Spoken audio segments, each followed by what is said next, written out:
nice. So that's great. And the last sort of set I got was W+9, and I got the Putty Produce Pears stamp set. It was just a mini stamp set, and I also got the pears die. So they're sort of the same shapes, but they don't actually coordinate. I actually lined all these up, and none of them will actually cut out any of those images. They're so they're standalone, which is why they're not in the same packet.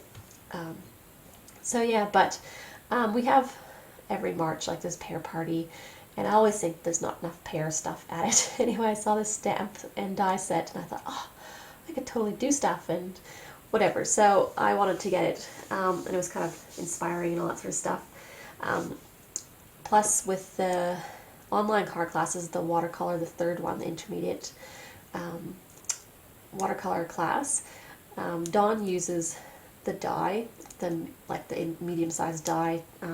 It's part of the class, and she used it to just as an outline shape to, and then watercolored it in and everything else, and it looks stunning. So I wanted to try to recreate that as well. So I wanted to try her techniques, because I just used at the time a different die, same technique, but her card was amazing, so I wanted to see if I could do something similar and practice the technique again. So I wanted to get that one, and the sentiments that go with this one are, we make a great pair, perfect, and I think you are, so you can go, I think you're perfect.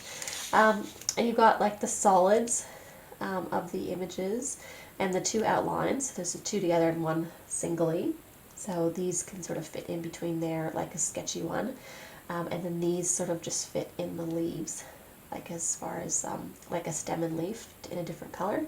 So you can do like a sketchy outline and then stamp some colors in behind and do like the rock and roll technique. So, because pears are not a solid color, like lots of times they'll have red in one corner and very yellowy and greeny in other corners. So I think it will be a very fun stamp set to use. So I grabbed this one as well. So that's pretty much it for the SSS Stamp haul.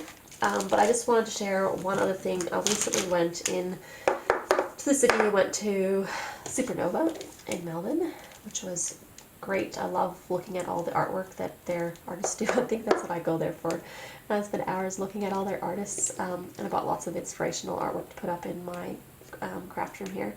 But they had a store there, and because Copics are also used by like Anani and Magna drawers a lot, so they had a store and it was selling Copics, and I did not bring my list. I was so angry with myself. Normally it's always sitting in my purse, but I cleaned out my purse, so it was lighter for the day. But anyway, this was the store that was there, and they gave me their business card, and it's magnaarts.com.au. And their Copics were $6.50. Now I'm not sure if that's their special show price or not, but $6.50 Copics in Australia, oh my god! So anyway, these are the ones I could think of off the top of my head. I did join the Sandy Alnick, she's having an online Copics coloring class, sort of just the basics from the blending and how to, use the color groups together and all that sort of stuff. I'm really new to Copics. I'm not very good at all. I keep practicing with my watercolors instead of practicing my Copics. Because they're easy and I know how to use them. So anyway, I wanted to do her class so I feel a bit more confident with them. And because it's Sandy Elnick and that's sort of her thing is Copics, I'm pretty sure it's going to be awesome, and a lot more of the how to use them and how to create texture with them and all that sort of stuff, so not just the basics. So I'm really excited about that. So the colors I got was the two skin tone ones I got so I can do more people are E00 and E000, and then I also got the BV00 for like shadows to like, even with my watercoloring, the first thing I learned was that shadows are never just a darker version of your color, they're more purples and blues. So I got the BV00 and the B00 for shadows to put on critters sort of thing. So I got these as well. And I remember, like, because you get, once you sign up for the class for the Copics, there's like a pre-class that goes through like what markers she recommends having for the class, like the colors. And there was some that I actually remembered, but out of a list of like 40, I could not remember all of them. So yes, I got those ones. And then I got some of the cool grays because she just had on like Periscope as well that she was flipping through like the class content quickly, and what part of it was going to be on critters and creating texture with critters, and she mentioned in the Periscope that she's going to use warm and cool grays to make textures of fur. So I wanted to get a few cool grays so when the technique comes up, because I do so many critters, so I wanted to be able to practice that when the class started. So I got, so I like have the odd numbers for my warm grays, so I got the even numbers for the cool grays, which is what she also suggested in the pre-class. You don't need everyone, just get the in-betweens of the other ones. So I got 0, 2, and 4. And I should have probably got C6 as well, but you know, when you're standing in a shop and you're just, you know, staring around thinking 650 Copics, and you kind of just, you know, forget yourself and don't think straight. So anyway, I do have their business card, and I'll check that next time. So now that I'm actually home and have the list, I was going to get some, I'm not going to get everything on our color wheel list, but I wanted to get some blues and greens because I think I'll use that. I've got plenty of neutrals now, and I wanted to get some blues and greens, just more for creating scenes with critters, because that's what I like to do. So I'm going to start there instead of just getting a rainbow colors. I figured I'll just concentrate on the ones I will use. But yeah, I'll check out this website next time I do an order. So I thought I would share that with you in case anyone else happens to be going to, you know, a Supernova or Comic-Con or whatever. Bring your Copics list, because there could be someone there, and that would be really smart. So yes, hope everyone's having a great day or evening, and I will see you in the next haul video. Thank you. Bye. Oh, and I totally forgot to mention this one, but the clear plastic sleeves that these are, I bought 2 packets of these from Simon Says Stamp, and I was way excited. That was the first thing I do. I pulled these out, and I was like, right, I'm gonna organize everything.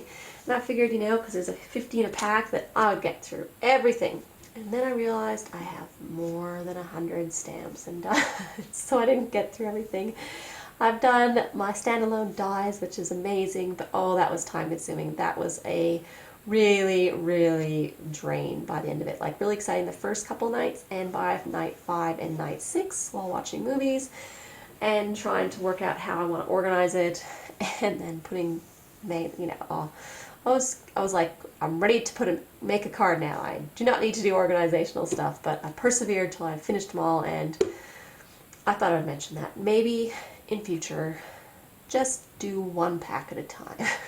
And otherwise, it's just not like, oh, it was a hard slog to do that. Like, it's great now. Like, I have every stamp set that I have with a die set I've done up like this, which is great. I've done all my Lawn Fawn dies, standalone and everything, and which was the main goal, because oh my god, because Lawn Fawn puts that strip of glue down the middle, on like, so when you get a die set, you gotta clean it, and then if I was putting it back in the paper, you gotta clean the paper off as well, and it was just a nightmare.